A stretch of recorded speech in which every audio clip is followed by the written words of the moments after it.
Vishnu classes में फिर आप सभी को स्वागत है। और आज फिर एक नया कहानी के साथ आया हूँ। बहुत मजेदार कहानियां, और निश्चित तौर पे जो आपने कहानी सुना होगा आपको अच्छा लगा होगा।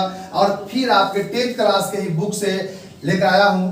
यह देखिए, ट्यूशन भाग 2। पीयूष का मतलब होता है अमृत। संस्कृत है जहां पे अमृत ही है सर जी।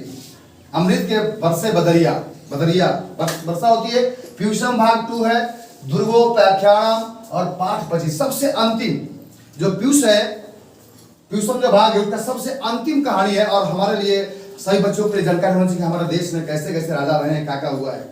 तो यह है ध्रुव उपाख्यान, मतलब ध्रुव के बारे में व्याख्या, उनके बारे में छोटी सी कहानियां लेकर आया हूं आज। और ध्रुव का नाम आपने सुना होगा, ध्रुव प्रहलाद विभीषण आदि के नाम बहुत प्रसिद्ध हैं। ध्रुव कौन था, जाने इस कहानी से। और बहुत ही कहानी मजेदार है और आपको जीवन में एक नया आयाम भी देगा। जाने के भी एक ज्ञान भी बढ़ेगा आपको, क्योंकि जानना चाहिए कि हमारे देश में जो संत हुए हैं, जो महात्मा हुए हैं, कैसे कैसे लोग थे। आज एक नया है, वह ध्रुव। तो आज से बहुत वर्ष पहले एक राजा हुआ करते थे जिनका नाम था उत्तानपाद। क्या नाम था? उत्तानपाद के 2 पत्नियां। पहले जो थे राजा लोग 1 नहीं 2 नहीं 4 10 शादी किया करते थे। वैसी प्रथा था, ट्रेडिशन था, परंपरा था, रीति रिवाज था, सिस्टम था, करते थे लोग, राजा थे। इधर आके हमारा देश में आधुनिक युग में अब एकल हो गया, एक शादी। खासकर सनातन धर्म लोग करते एक शादी। हमारे यहाँ पर आकर रामचंद्र जी जब आए थे, उन्होंने एक शादी मात्र किया, संकल्प लिया था। और बता दूं, एक छोटी सी बात ले चलता हूं कि क्या कहते हैं, जब राम जी सीता की शादी हुई थी तो जो सुहागरात था, सुहागरात के दिन वचन दिए थे राम जी सीता जी से कि मैं, राजा के तो परंपरा है 1 2 4 शादी, देखिए 10 शादी 3 शादी किए थे उनके पिता ही, 3 शादी 1 शादी। मैं सिर्फ अपने आज वचन देता हूं कि मैं आप दूसरा शादी नहीं कर पाऊंगा। ये दिए थे तोहफा के रूप में रामचंद्र जी। चलिए भाई, राम जी की बात थी। तो यह जो उत्तानपाद राजा थी, उनकी 2 पत्नियां। पहले जो पत्नी थी उनका नाम था, उस पत्नी का नाम था सुनीति। और दूसरी छोटी जो पत्नी थी उसका नाम था सुरुचि। 2 पत्नियां, एक राजा का 2 पत्नी। समझ गए आप लोग? पहले पत्नी जो बड़ी पत्नी थी उनका नाम था सुनीति, और छोटी पत्नी जो थी उसका नाम था सुरुचि। दोनों से एक पुत्र। बड़ी जो पत्नी थी उससे पुत्र था ये ध्रुव, और जो छोटी जो पत्नी थी उससे था एक पुत्र जिनका नाम था उत्तम। ध्रुव और उत्तम। तो होता क्यों ये घटना घटती है कि वो 5 साल का ध्रुव, और ये छोटा था 2-3 साल का होगा। तो ये उत्तम अपने उत्तानपाद के गोद में बैठा हुआ था। अब उसको देखकर प्रहलाद को मन में लालसा हुई कि अरे वाह, हमारे पापा हैं। आज के जमाने में लोग क्या बोलते हैं, पापा डैडी, उसमें पिताजी। मैं भी बैठूं। वो बैठना चाहा वहीं पे। उसकी बीमाता, सौतेली माँ को बीमाता कहते हैं। क्या कहते हैं? बीमाता कहते हैं। उसकी सौतेली माँ जो सुरुचि थी वहीं पर थी। वो बैठने की कोशिश कर रहा था, तो तुम मेरे पुत्र नहीं हो, मेरा पुत्र ही इनके गोद में बैठ सकता है। और वह नन्हा सा बालक, दिल में लगा चोट, और वह हताहित होकर जाता अपनी मां के पास रोते हुए कि मां, आज मेरी बीमाता जो थी, छोटी मां जो थी, आज बहुत मुझे क्रश की, मुझे कष्ट दी। मैं अपने पिता गोद में बैठना चाहता था, लेकिन मेरी मां ने मुझे हटा दी, भगा दी। बोले कि हाँ बेटे, बात सही है, उनका अधिकार है। लेकिन एक बात मान बेटे, मेरा बात मान, तू ऐसे ना कर। तुम भगवान का भक्ति कर और भक्ति से गोद पा। तो क्या करना पड़ेगा मां? तो मां कहती कि बेटा जा बन और बाकर भगवान का ध्यान कर, उनका भजन कर, कीर्तन कर, उनका मंत्र जाप कर, और जब वो खुश होंगे तो सब चीज तुमको प्राप्त होगा। ऐसा सुनकर, मां का बात को सुनकर नन्हा सा बालक ध्रुव वह घर से निकल पड़ा। मां के चरण छूकर घर से निकल पड़ा कि मां, मैं जा रहा हूं और भगवान का आशीर्वाद लेकर मैं आऊंगा, भगवान का सानिध्य पाकर ही मैं आऊंगा। वो जाता है, जाते समय रास्ते में जा रहा है, वो कहां पर जंगल पहुंचा, मधु नामक जंगल में, जंगल का नाम था मधु। वहां पर जा रहा है तो वहीं पे नारायण नारायण करते हुए कौन, देवर्षि नारद। नारद, नारद का मतलब क्या होता है, जो कभी न हो रद उसी को कहते हैं नारद। नारद बाबू तो यही काम है, कहां पहुंची दुनिया में चल रहा है। वो जाते छोटा बच्चा से, बाबू कहां जा रहे हो, तो वो जा रहा हूं तपस्या करने। किसका तपस्या करने जा रहे हो, भगवान का। क्यों, मैं अपने पिता का गोद प्राप्त करने के लिए।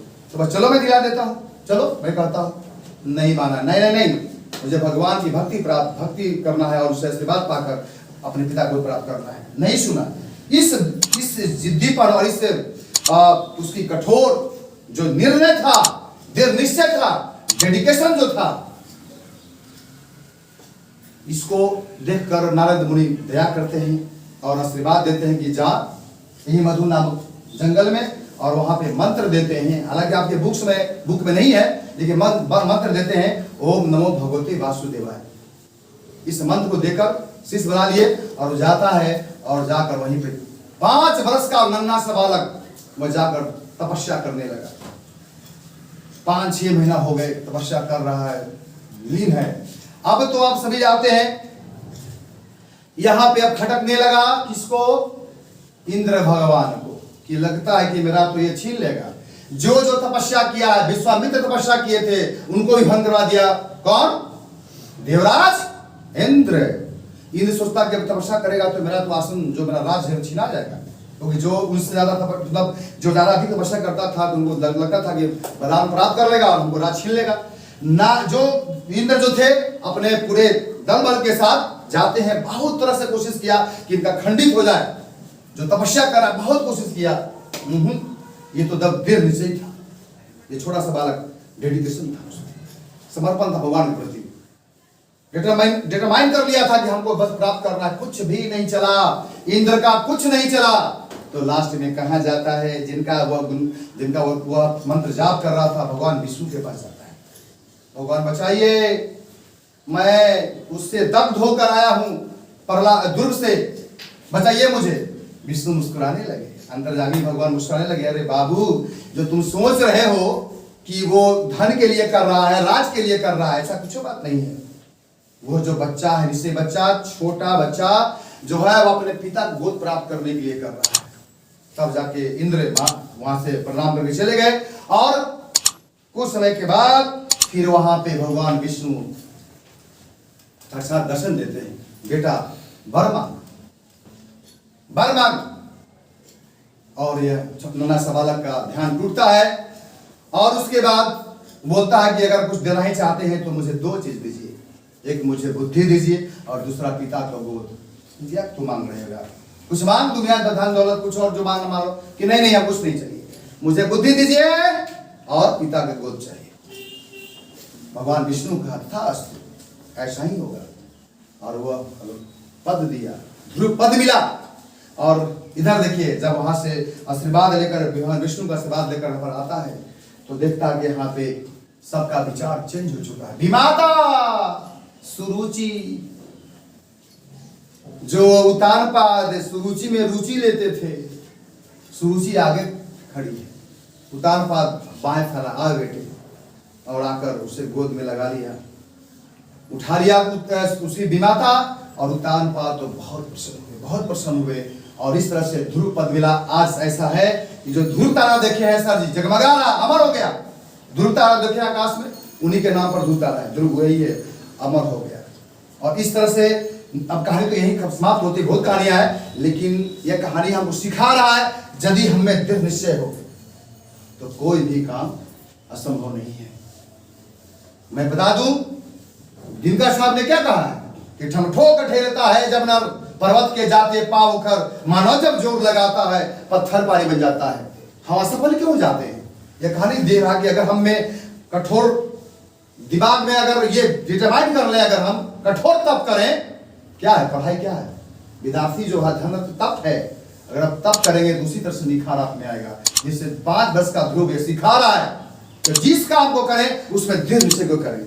चाहे कोई दुनिया हो सकता है आपको डगमगाए, आपको आज एक से बाधाएं आएंगी, लेकिन सब बाधाएं को चीर कर डिटरमाइन कर लेते हैं तो हर मंजिल को प्राप्त कर सकते हैं। मंजिल जो सफलता है ना, वो आपके दरवाजा खटखटाएगा। हेलो रमेश, बोले कौन? मैं सफलता। तो क्या होना चाहिए? ध्रुव की तरह दृढ़ संकल्प होना चाहिए। कहानी समाप्त होती है। कहानी कैसा लगा आप जरूर आप थोड़ा कमेंट करेंगे, और फिर इसी तरह से नई नई कहानी के साथ मैं आऊंगा।